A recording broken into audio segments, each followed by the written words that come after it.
സ്വീകാര്യമല്ല. അലസത ദൈവത്തിന്, അത് നമ്മുടെ അലസത കൊണ്ട് പ്രാർത്ഥിക്കുന്ന ദൈവം നമ്മുടെ പ്രാർത്ഥന കേൾക്കില്ല. ഞാൻ ഇടയ്ക്കിടയ്ക്കൊക്കെ പറയാറുണ്ട്, നീ തന്റെ ദൈവമായ കർത്താവിനെ പൂർണ്ണ ഹൃദയത്തോടെ, പൂർണ്ണ ആത്മാവോടെ, പൂർണ്ണ മനസ്സോടെ, പൂർണ്ണ ശക്തിയോടും കൂടെ സ്നേഹിക്കണം.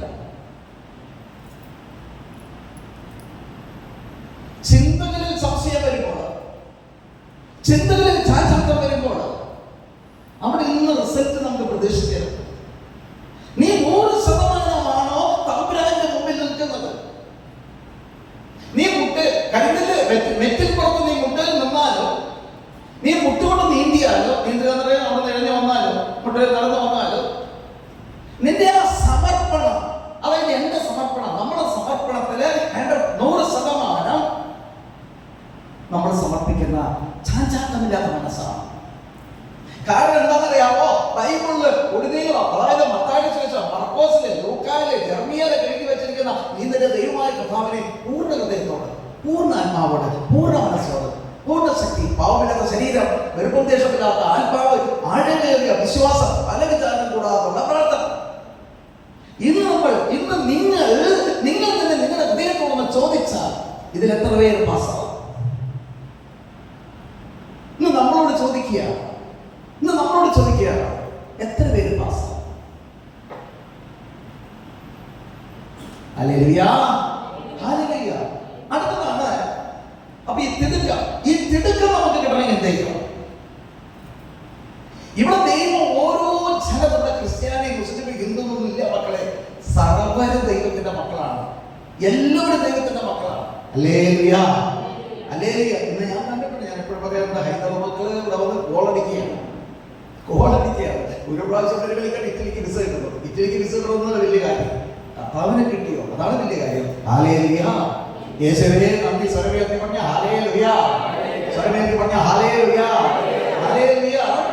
വിശുദ്ധ മത്തായിയുടെ സുവിശേഷം 28 ഇപ്രകാരം എഴുതപ്പെട്ടിരിക്കുന്നു. എന്താണോ?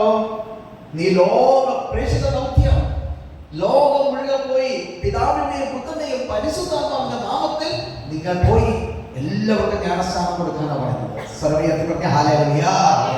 അപ്പൊ നമ്മൾ പോയിട്ട് അച്ഛൻ ചെയ്യുന്ന മാമോദീസയല്ല, അവർക്ക് ഒരു പരിശുദ്ധാത്മാവിനെ നമുക്ക് കൊടുക്കാൻ സാധിക്കും. പരിശുദ്ധാത്മാവിനെ കൊടുക്കാൻ സാധിക്കും. സർവ്വയത്തിൽ ഹല്ലേലൂയ പറഞ്ഞേ. മക്കളെ, നിങ്ങളുടെ സംസാരങ്ങളിലൂടെ, നിങ്ങളുടെ സ്നേഹത്തോടുള്ള അവരുടെ പെരുമാറ്റം നമ്മൾ അവരോട് പെരുമാറുമ്പോൾ നിങ്ങളിലൂടെ പരിശുദ്ധാത്മാവ് ഒഴുകും. ഹല്ലേലൂയ. നീ വിളിച്ചാൽ ധ്യാനത്തിന് വരണമെങ്കിൽ ഒരു ഉദാഹരണമാണ്. ഗ്ലാസ്സിൽ വെള്ളം വെച്ചിട്ടുണ്ട്. ഈ ഗ്ലാസ്സിൽ വെച്ച വെള്ളം ഒരു കാരണവശാലും ഗ്ലാസ് പൊട്ടാതെ ഒരു കാരണവശാലും പുറത്തോട്ട് പോകും. എന്നാൽ ഇതിൽ നിറഞ്ഞു കവിഞ്ഞ് ഒഴുകുകയാണെങ്കിലോ, ഈ വെള്ളം നിറഞ്ഞു കവിഞ്ഞ് ഒഴുകുകയാണെങ്കിലേ പുറത്തോട്ട് ചെല്ലുള്ളൂ. അപ്പൊ നിങ്ങളിൽ ഒരു 25% പരിശുദ്ധാത്മാവ് ഉണ്ടായിട്ട് കാര്യമുണ്ടോ? 50% ഉണ്ടായിട്ട് കാര്യമുണ്ടോ? 75 ഉണ്ടായിട്ട് കാര്യമില്ല, 90 ഉണ്ടായിട്ട് കാര്യമില്ല. 100%, 100 ഉണ്ടാവണം. 100 ഉണ്ടെങ്കിലേ ഇവിടുന്ന് ഒഴുകുള്ളൂ. അതായത് നമ്മുടെ ഹൃദയത്തിൽ നിന്ന് ഒഴുകുള്ളൂ. അല്ലെങ്കിൽ എന്ത് പറയുക, അവനോട് പറഞ്ഞാൽ ചിലപ്പോൾ ധ്യാനത്തിന് വരിയിരിക്കും, അവിടെ ധ്യാനത്തിന് വരിയിരിക്കും, അല്ലെങ്കിൽ അവന് ദൈവത്തെ ഒരു വിശ്വാസം വരിയിരിക്കും. അല്ലെ പിന്നെ ആവട്ടെ, 100 കുറഞ്ഞാൽ പിന്നെ ആവട്ടെ. ദൈവമക്കളെ തേടി പോകണം. നമ്മൾ തേടി പോകണം. അതുകൊണ്ട് ആവശ്യമുണ്ടോ?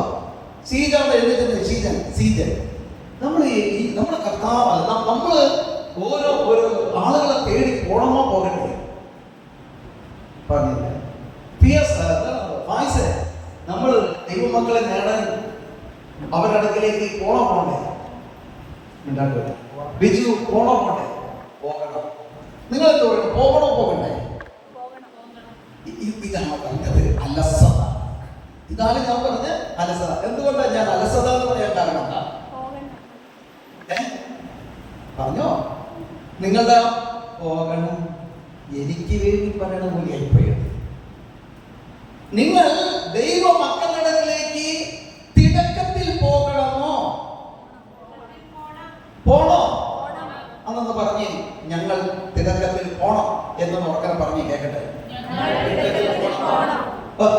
ഇപ്പൊ ഈ പറയണത് നിങ്ങൾ തന്നെ ശ്രമിക്കണം. സ്വരം ഒന്ന് മനസ്സിലാക്കി വെക്കണം. ഒന്നുകൂടി പറഞ്ഞേ. അതിന് ഇത്തിരി ജീവൻ വന്നു അല്ലേ? എന്നൊരു പറഞ്ഞേ. എടാ എന്തുകൊണ്ട് പേര് സാജു. എല്ലാവരും ആണുങ്ങൾ പെണ്ണുങ്ങൾ കൈ പൊക്കിയിട്ട് പറഞ്ഞേ. ഒന്നുകൂടി. അത് തന്നെ പരിശുദ്ധ കുർബാനയിലേക്ക് നോക്കിക്കൊണ്ട് കൈകൾ കരം ഉയർത്തി പറഞ്ഞുകൊണ്ടിരുന്നേ.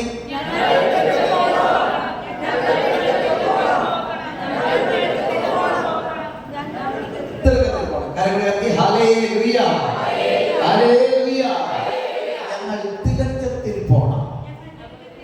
കർത്താവിന്റെ മക്കളെ, ഒരു ദൈവദാസനോട് നമ്മൾ ദൈവവചനം പറയുകയോ അതിനിടെ ഇങ്ങനൊരു ധ്യാനകേന്ദ്രമുണ്ട്, നമുക്ക് ഞായറാഴ്ച ഇവിടെ പണിയൊന്നുമില്ല, ഒന്ന് പോകാം, നീ വരും. ഞാൻ വരുന്നു. ഞങ്ങൾ എറണാകുളത്ത് ഹോട്ടൽ ഷെനാസിന്റെ അവിടെ ഹോട്ടൽ നടത്തുന്നു. ഒരു 98 കാലഘട്ടത്തിലാണ്. അപ്പൊ ഞങ്ങളുടെ ഹോട്ടലിലും എൻ്റെ സ്നേഹിതന്റെ ഹോട്ടലിലൊക്കെ മുസ്ലിംസും ഹൈന്ദവ മക്കളൊക്കെ പരിചയപ്പെട്ടു. അപ്പൊ ഞാൻ ഇന്ന ആളാന്ന് അറിഞ്ഞോടുകൂടി അവരെന്റെ കൂടെ കൂടി. എൻ്റെ കഥ ഒന്നുമില്ല. ബസ്ലിക്ക പള്ളിയുടെ എറണാകുളത്ത് നമ്മുടെ സിറമലബാറിന്റെ ആ ബസ്ലിക്ക പള്ളിയുടെ ഇങ്ങനെ ഏത് പള്ളിയിൽ പേര് ബസ്ലിക്ക പള്ളിയുടെ ഓപ്പോസിറ്റ് നിത്യാരാധനയുണ്ട്. ഞാൻ അവിടെ പോയിരിക്കാറുണ്ട്. ഞാൻ പോയിരിക്കാൻ തുടങ്ങിയപ്പോൾ എനിക്ക് ആളുകളെ ദൈവത്ത് തരികയാണ്, ഇട്ട് തരികയാണ്. 1, 2, 3, 4, 7 പേരായി. ഈ 7 പേരിൽ ഒരുവൻ ഹിന്ദുവാണ്, നായരാണ്. അവന്റെ പേര് അനിൽ, ആറ്റിങ്ങലുകാരനാണ്. എന്താ പൊന്നെ ജീവിതത്തിൽ ഞാൻ കേട്ടിട്ടുള്ള കണ്ടിട്ടുള്ള ദർശനമാണ് എന്നൊക്കെ അവരോട് പറപ്പിക്കാൻ പറ്റുമോ? അത്രയും ഭയങ്കര മെസ്സേജാണ്. Hallelujah, hallelujah. ഇതൊന്നും ഇല്ലായിരുന്നോ? കർത്താവ് എനിക്കിട്ട് തന്നോ? എന്റെ കൂടെ ആരാധനയ്ക്ക് വരുന്നവൻ, ആരാധനയ്ക്ക് വരുന്നോ? അല്ല, വേറെ ഒന്നുമില്ല. ഞങ്ങളൊരു പന്തലല്ലോ എപ്പോഴെങ്കിലും ഒരു സ്ഥലമിട്ട് അങ്ങനെ വന്നുകൊണ്ടിരിക്കുമ്പോ ബ്രദറിന്റെ അഭിഷേകത്തിന്റെ ബ്രദർ അവര് അഭിഷേകം കൊടുത്തപ്പോൾ, അതായത് ബ്ലെസ്സിങ് കൊടുത്തപ്പോൾ, അതായത് ഞാൻ പ്രാർത്ഥിച്ചപ്പോ ദർശനങ്ങൾ കിട്ടാൻ തുടങ്ങി. എന്ത് കിട്ടി? ദർശനങ്ങൾ. അത് കഴിഞ്ഞ് ഞങ്ങൾക്ക് ഒരു കട എടുക്കുന്ന സമയത്ത് കട കിട്ടുന്നില്ല. ഞങ്ങൾ ഒരുമിച്ച് പ്രാർത്ഥിക്കുകയാണ്. അപ്പോൾ ഈ അനിൽ, ഒരു ഹൈന്ദവനായ മകൻ, അതിന് മുമ്പ് ഞാൻ പ്രാർത്ഥിച്ചപ്പോൾ നിന്റെ മുട്ടുകാലിൽ പരിക്കട്ടല്ലോ. ആറ്റിങ്ങൽ പുഴയിൽ കുളിച്ചപ്പോ പാറക്കെട്ടുമ്പോ പോയി മുട്ടിടിച്ചാണ് ബ്രദറെ പരിക്കട്ട, അതൊക്കെ മാറ്റിത്തരാം. പിന്നെ കണ്ണിന് കാഴ്ച കുറവുണ്ടല്ലോ. ശരിയാണ് ബ്രദറെ, കാണാൻ പറ്റുന്നില്ല. ഹല്ലേലൂയ, അത് മാറ്റിത്തരാം. അതൊക്കെ കർത്താവ് സുഖപ്പെടുത്തി. മക്കളെ, ഇവൻ പറയുകയാണ്, അപ്പൊ ഞങ്ങൾ ആ ഹോട്ടലിന് വേണ്ടി പ്രാർത്ഥിച്ചു. എന്തുകൊണ്ടാണ് കർത്താവ് ഇത് നടക്കാത്തത്? നടത്തി തരണേ കർത്താവ് എന്ന് പ്രാർത്ഥിച്ചപ്പോൾ ഈ അനിൽകുമാറിന് ദർശനം കിട്ടുന്നു. ഒരു ഹൈന്ദവന് ദർശനം കിട്ടുകയാണ്. ഹൈന്ദവന് പ്രത്യേകിച്ച് പറയുന്ന കാര്യത്തില്ല, അവർക്ക് നമ്മളെക്കാൾ കൂടുതൽ കിട്ടുള്ളൂ കേട്ടോ. ഹല്ലേലൂയ. എന്താ കാരണം? അവർക്ക് ചഞ്ചലപ്പില്ല. നമുക്ക് എത്ര നേരം ഇയാൾ കുറെ നേരം എഴുതുമ്പോൾ കഴിയുമ്പോൾ എത്ര മണിയാവില്ലേ? ഇതായിരിക്കും നിങ്ങൾ ചിന്തിച്ചുകൊണ്ടിരിക്കുന്നത്. എനിക്കറിയാം, ഞാൻ ഈ നിർത്തുകയാണ് കേട്ടോ. സ്വരമേർത്തി പറഞ്ഞ ഹല്ലേലൂയ. ആ മക്കൾ കർത്താവെ ഇവിടെ വരാൻ സാധിച്ചത് എത്രയോ നന്ദി. ആ ചുങ്കക്കാരനും പരിസയം ചിന്തിച്ച പോലെ, പക്ഷെ ചുങ്കക്കാരൻ മാറത്തടിച്ച് കണ്ണീരിങ്ങോട്ട് നിലവിളിക്കുകയാണ്. ആ ഒരു മനോഭാവത്തിലേക്ക് നമ്മൾ എപ്പോ വരും മക്കളെ? അങ്ങനെ അനിൽകുമാർ പറയുകയാണ്, ബ്രദറെ, വെള്ളം കൊണ്ടെടുത്തൊരു മനുഷ്യൻ, പരന്ന മുഖം, കണ്ണാട വെച്ചൊരു മകൻ, വയലറ്റ് ഷർട്ടേല് നീല ചെറിയ ലൈൻ. എന്തൊക്കെയാണ്? കണ്ണാട വെച്ചൊരു മനുഷ്യൻ, പരന്ന മുഖം, വയലറ്റ് ഷർട്ടിൽ ഒരു വെള്ള വരയുണ്ട്, മുണ്ടെടുത്തൊരു മനുഷ്യൻ. ഇന്ന് ആ ഹോട്ടലിൽ നിന്നൊക്കെ തന്ന് എഗ്രിമെന്റ് എഴുതും, എന്നിട്ട് ഷെയ്ക്കാൻഡ് തന്ന് പിരിയും. അടിക്കണോ? എന്തൊക്കെയാ ദർശനത്താ? ഒരു ഹൈന്ദവന് ഞങ്ങൾ ഒരുമിച്ച് പ്രാർത്ഥന, എന്നിൽ നിന്ന് അഭിഷേകം കിട്ടി കർത്താവ് കൊടുത്തു. അവന് ദർശനങ്ങൾ എനിക്കുണ്ട്, അവനുണ്ട്. പക്ഷെ എന്നേക്കാൾ കൂടുതൽ അവന് കർത്താവ് കൊടുത്തു. ആ സമയം എന്താണ്? വെള്ളമുണ്ട്, വയലറ്റ് ഷർട്ട്, നീലവര ഷർട്ട്, കണ്ണട വെച്ചാണ്, എഗ്രിമെന്റ് എഴുതുന്നു, ഷെയ്ക്ക് ഹാൻഡ് കൊടുത്ത് പിരിഞ്ഞു പോകും. എല്ലാം ഓക്കെ. വെള്ളമുണ്ടാണ്, പരന്ന മുഖമാണ്, വയലറ്റ് ഷർട്ടാണ്, വയലറ്റ് ഷർട്ടാണ്, കണ്ണാടയുണ്ട്, ഷെയ്ക്ക് ഹാൻഡ് മാത്രം കിട്ടിയില്ല. എല്ലാം എഗ്രിമെന്റ് ഒക്കെ കിട്ടി. അപ്പൊ അയാൾ ഹോട്ടലിൽ കൂടെ അയാളുടെ സ്വന്തം തറവാട് ബാക്കിലാണ്. അങ്ങനെ പോയി എവിടെയെന്ന് അറിയുന്നത് എറണാകുളം ടൗൺ ഹാളിന്റെ തൊട്ടപ്പുറത്ത് KT സ്വാമിന്റെ ഓപ്പോസിറ്റ്. അതായിരുന്നു ഞങ്ങളുടെ മരിയ ഹോട്ടലായിരുന്നു. ഷാലിമാർ KBS പണ്ടത്തെ ഹോട്ടലായിരുന്നു. എല്ലാവർക്കും അറിയാവുന്ന പ്രോബ്ലം.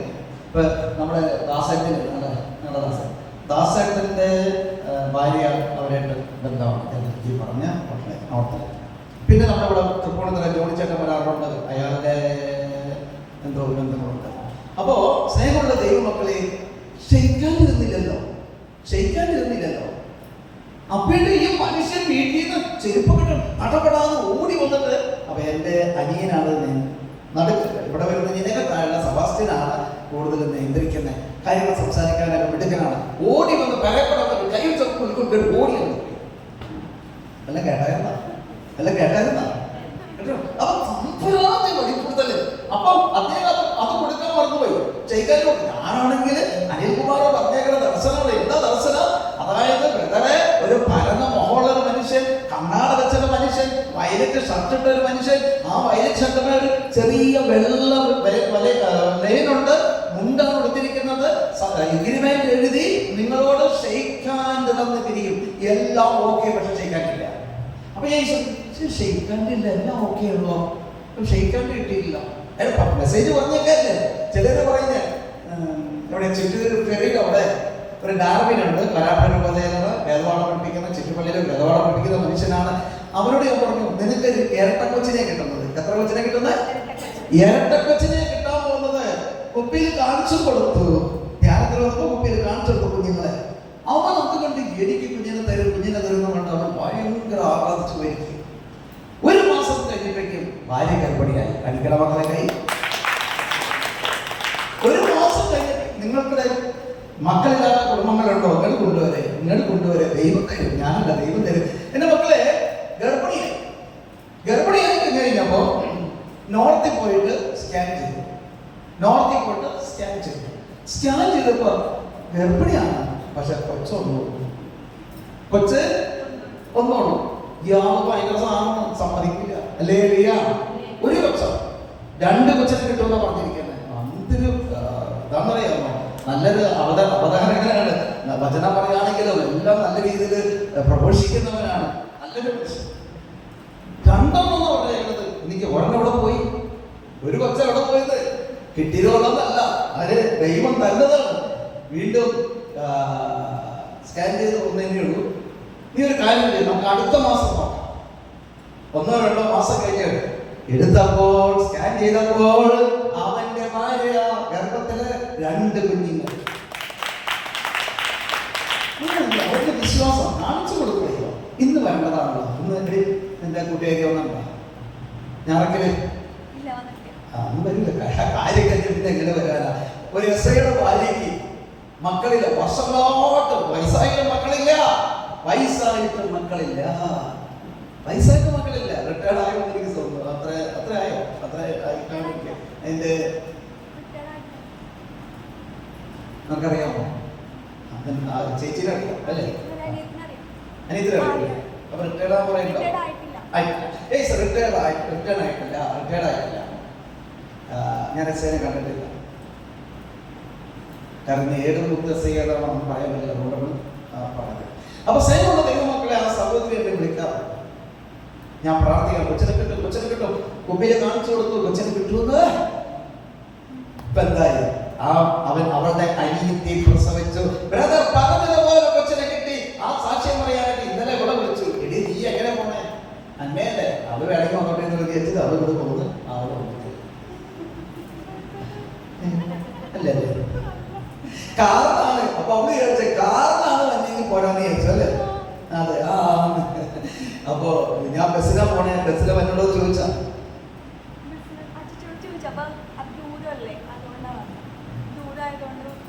ദൂരം അവളുടെ വീടോടെ ഈ വരെ വീടിന്റെ അടുത്താണ്. ഒരു 2-3-4 കിലോമീറ്റർ അല്ലെ? എത്രയേ ഉള്ളൂ അല്ലെ? 3-4 കിലോമീറ്ററേ ഉള്ളൂ. സ്നേഹമുള്ളവരെ, നമ്മൾ പ്രേക്ഷിതർ തന്നെ. ഞാൻ അന്നേനെ കുത്തി പറയാം, ഇവിടെയൊക്കെ ഏറ്റവും 100% ദൈവവേല ചെയ്യുന്നൊരു മോളാണ് കേട്ടോ. പക്ഷേ ഞാൻ പറയുമ്പോൾ അത് എന്നെ പറയണം, നിങ്ങളെ പറയണം.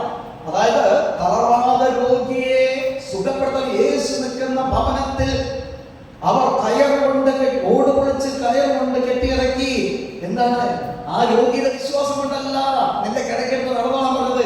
ആ 4 പേര് ചേർന്ന് ഇറക്കിയവരുടെ വിശ്വാസം വിശ്വാസമാണ് ദൈവം കണ്ടത്. അപ്പൊ പ്രേക്ഷിത മക്കളെ അപ്പൊ വിചാരിക്കും, നമ്മള് ക്രിസ്ത്യാനിയാണോ? നമ്മളെല്ലാവരും ക്രിസ്ത്യാനിയാണോ? ക്രിസ്തുവിനെ അനുഗമിക്കുന്നവരാണ്. പറയേണ്ട സതി എന്ന് പറഞ്ഞേ, അയ്യോ മക്കളെന്ന് പറഞ്ഞേ, ക്രിസ്തുവിനെ